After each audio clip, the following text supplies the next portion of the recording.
ગુજરાતની પવિત્ર ભૂમિ દ્વારકા, જે ભગવાન શ્રી કૃષ્ણની નગરી તરીકે જાણીતી છે, આ એક એવું સ્થળ છે જ્યાં ઇતિહાસ, આસ્થા અને દંતકથાઓ એકબીજામાં ભળી જાય છે.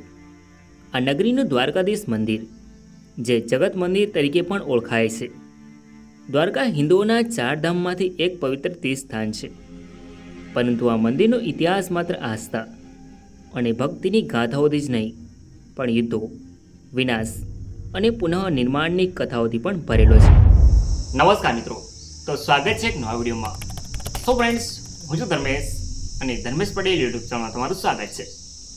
સો ફ્રેન્ડ્સ, આજના વિડીયોમાં આપણે મોહમ્મદ બેગડા દ્વારા દ્વારકા પરના હુમલાનો અજાણ્યો ઇતિહાસ જાણીશું. તો વિડીયોમાં છેલ્લે સુધી બન્યા રહો. તો ચાલો વિડીયોને શરૂ કરીએ. દ્વારકા ગોમતી નદીના કિનારે અને અરબી સમુદ્રના ખોળામાં વસેલી ભગવાન શ્રી કૃષ્ણની રાજધાની હતી. મહાભારતના સમય ત્યાં નગરી યાદવોનું કેન્દ્ર રહી હતી. એવું માનવામાં આવે છે કે શ્રી કૃષ્ણએ મથુરામાંથી સ્થળાંતર કરીને આ નગરીની સ્થાપના કરી હતી. દ્વારકાધીશ મંદિર, જે શ્રી કૃષ્ણના દિવ્ય સ્વરૂપનું પ્રતીક છે, તે લગભગ 2500 વર્ષ પહેલાં શ્રી કૃષ્ણના પૌત્ર વજ્રનાભ દ્વારા બાંધવામાં આવ્યું હોવાનું કહેવાય છે. આ મંદિર ન માત્ર ધાર્મિક કેન્દ્ર હતું, પણ ગુજરાતના સાંસ્કૃતિક અને આર્થિક જીવનનું હૃદય પણ હતું. મિત્રો, 15મી સદીમાં દ્વારકા એક સમૃદ્ધ બંદર હતું, જેમાં દ્વારકામાં રાજા ભીમજીનું શાસન હતું. રાજા ભીમજી એક રાજપૂત શાસક હતા, જેઓ દ્વારકાની સંસ્કૃતિ, ધર્મ અને સમૃદ્ધિની રક્ષા માટે પ્રતિબદ્ધ હતા. તેમના શાસન હેઠળ દ્વારકા એક વેપારી અને ધાર્મિક કેન્દ્ર તરીકે ખીલી રહ્યું હતું.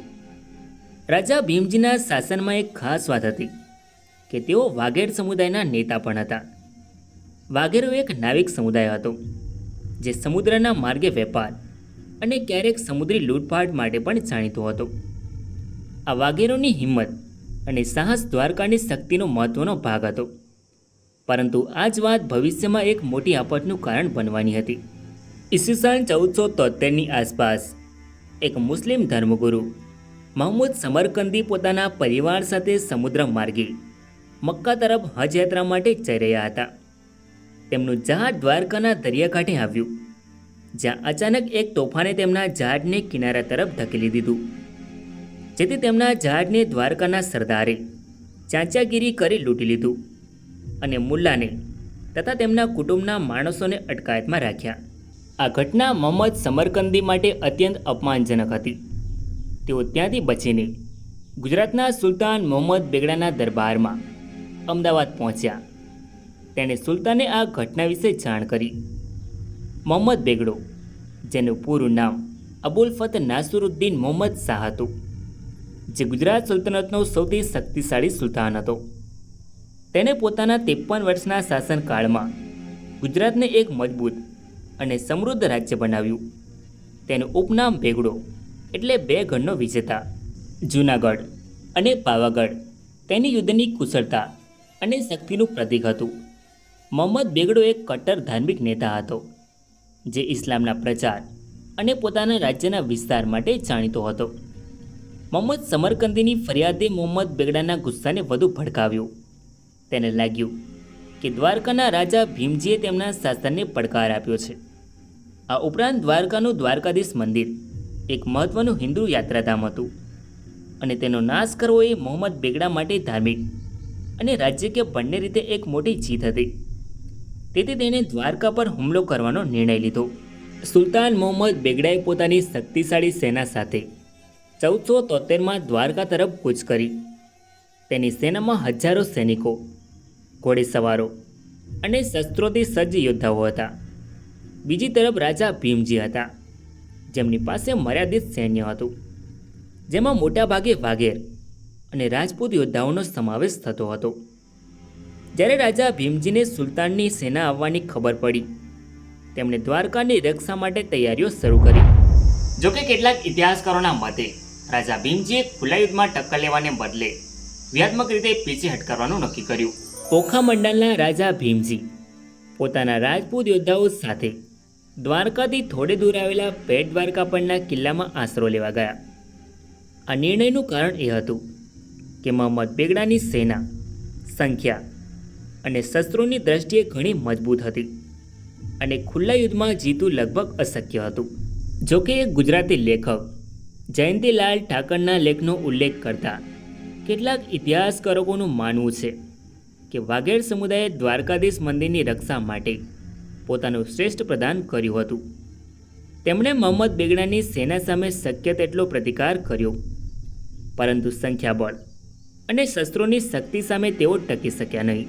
રાજા ભીમજી અને તેમના મુખ્ય સૈનિકો બેટ દ્વારકા ભાગી ગયા હોવાથી મોહમ્મદ બેગડાની સેનાએ દ્વારકા નગર પર સરળતાથી કબજો જમાવ્યો. સુલતાનની સેનાએ નગરમાં લૂંટપાટ મચાવી, ઘણી ઇમારતોને નષ્ટ કરી અને ખાસ કરીને દ્વારકાધીશ મંદિર પર હુમલો કર્યો.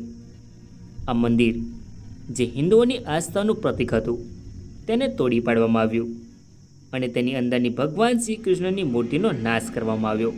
આ ઘટના દ્વારકાના લોકો માટે એક મોટો આઘાત હતો. મંદિરનો વિનાશ એ માત્ર ધાર્મિક સ્થળનો નાશ ન હતો, પરંતુ દ્વારકાની સાંસ્કૃતિક અને આધ્યાત્મિક ઓળખ પરનો હુમલો હતો. મોહમ્મદ બેગડાએ આ વિજયને પોતાની ધાર્મિક શ્રેષ્ઠતા અને રાજકીય શક્તિના પ્રતીક તરીકે જોયો. મોહમ્મદ બેગડાએ દ્વારકા અને બેટ દ્વારકામાં લૂંટપાટ કરી અને મંદિરો તોડ્યા. રાજા ભીમજી, જેઓ દ્વારકા અને ઓખામંડલના રાજા હતા, કેટલાક ઇતિહાસકારોના મતે રાજા ભીમજીને બેટ દ્વારકામાંથી બંદી બનાવીને અમદાવાદ લઈ જવામાં આવ્યા હતા.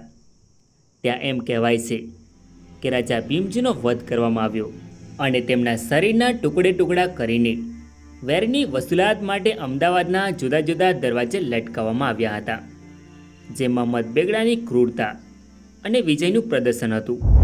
જોકે આ વિગતો વિશે ઇતિહાસકારોમાં એક મત નથી અને કેટલાક એવું માને છે કે રાજા ભીમજી બેટ દ્વારકામાં સુરક્ષિત રહ્યા હતા.